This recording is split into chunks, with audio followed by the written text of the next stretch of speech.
Yesterday, I was on a FaceTime call with my Uncle Bob, and he said there was a college basketball game on TV. He said it was the 1992 East Regional Final between 1 seed Duke and 2 seed Kentucky for the right to go to the Final Four. You know, the game where Christian Laettner hit the shot. And that got me thinking. We have moments in history like that every day in South Mississippi. Maybe not quite as exciting as that one, but nonetheless, welcome to the first installment of the Virus Vault, a look back on this day in history as shot on my camera over the years, in which opposing teams used MLB The Show on the PlayStation 4 to dictate a virtual outcome for the originally scheduled programming on opening day. And let's run some highlights for old time's sake. Man, I missed this part of the job. We pick it up bottom four, Biloxi down a run, and it's Cooper Hummel getting the rally going with a single back up the middle. He's hitting out of the 2-hole to start the season. That brings up 3-hole hitter CJ Hinojosa. Taylor's loving this. Still nobody out, and we're playing MLB The Show, right? So show me the money! Dropping the square button power swing out to deep left field and gone.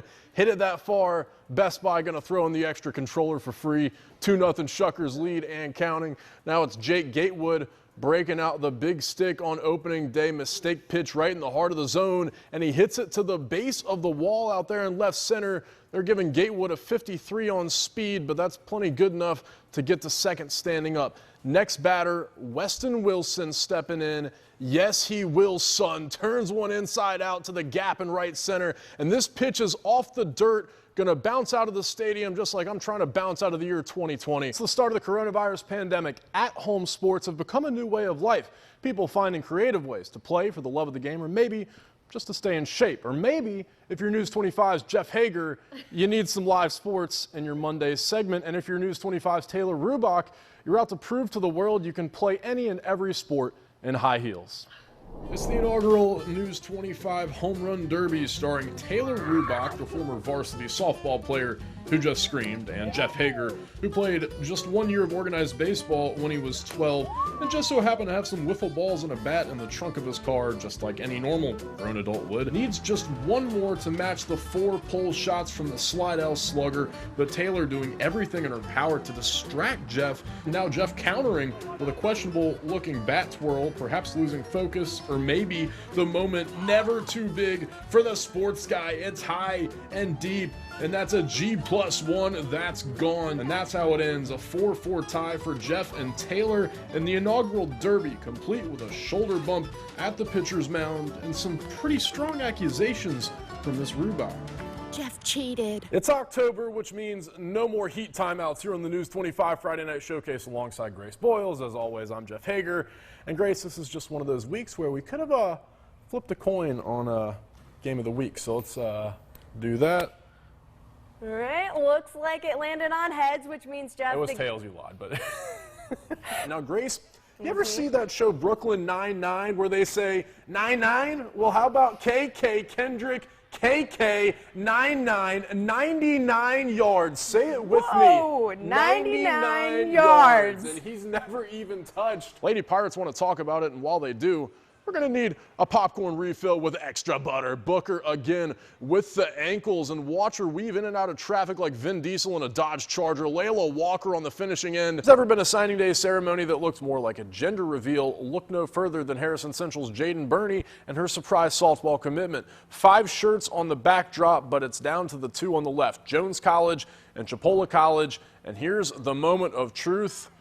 Chipola College it is. Burney is the 3rd of 5 Harrison Central seniors to sign so far. The last day of July and the first day of News 25's 25 teams in 25 days, albeit a couple weeks behind schedule. You know, when Blake Pennick took the head coaching job here at Ocean Springs, he had no idea his first opponent would be against a global pandemic. Of course, no one did. Right now, the college football season feels like anyone that's ever walked into class late.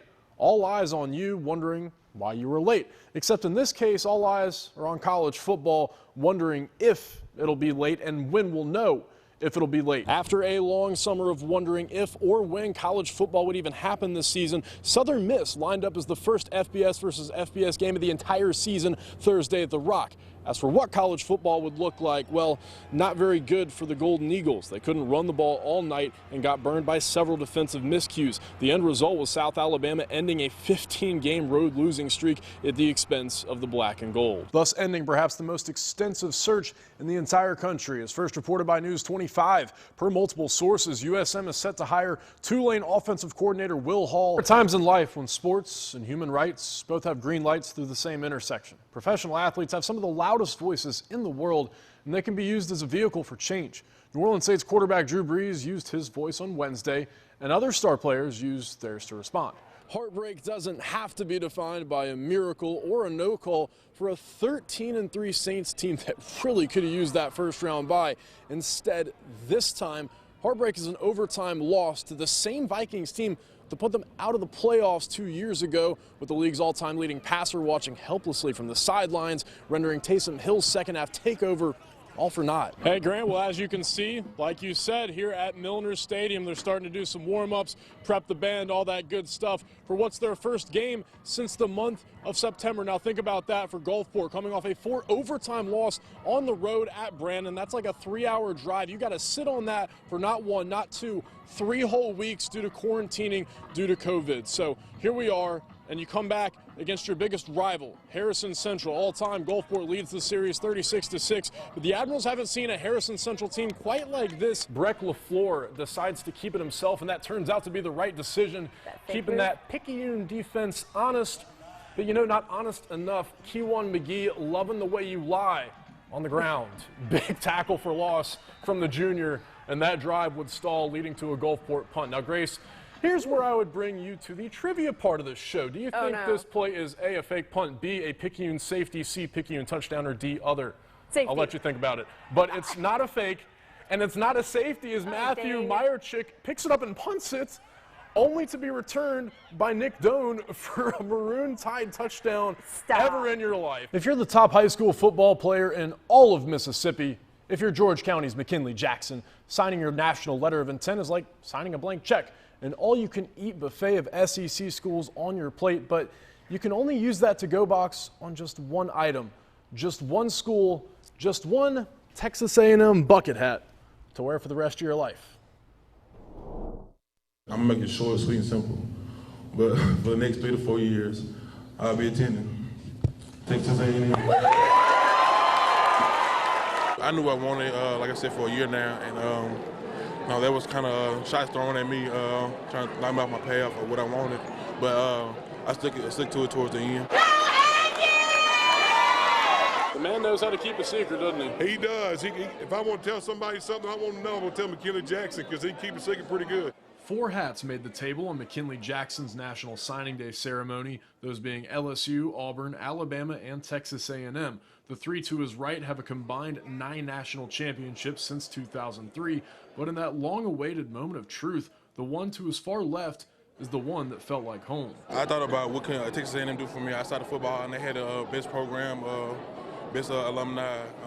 I can have my best networking, and just really build my brain at Texas A&M. A 4-star defensive tackle, according to both 24/7 Sports and ESPN. Jackson says Alabama was definitely his second choice, but only the school that receives his national letter of intent is celebrating Christmas in February. They said they're kind of like a kid on Christmas, knowing they got a present, but they can't open it just yet. Yeah, I kind of Coach Jimbo. When did you know that you were going to be able to get McKinley? Oh, about the time he picked that hat up. I mean, we felt good about it. I mean, we felt we were in it because, like I say, he's 18 going on 30, as I say. I mean, but gets things really mature and and knows what he wants and how he wants it done. Coach Fisher says he's been recruiting Jackson ever since his days at Florida State, but more than 3 years and 30 Division I offers later, it's clear that the newest Aggie never stopped thinking about the forever part of how he wants it done. Legacy is very important. Without legacy, I mean, there's nothing. When you talk to McKinley, that's what he talks about, is making his own name, making his own path. And so I think that's what he wanted to do. I'm sure that factored into his decision. But McKinley's his own man. In the 2 months leading up to signing day, Jackson was named Mr. Football for Class 6A and MVP of the Mississippi-Alabama All-Star Game. He also put on a show in the All-American Bowl, paving his road to stardom in College Station from the home of the Rebels on Old Highway 63 in Lucedale. I made myself proud, just battling adversity throughout life and just making this decision, coming from a small town, like I said, and making these big dreams happen. After that, it's going to be a trend, and I'll make sure that happens.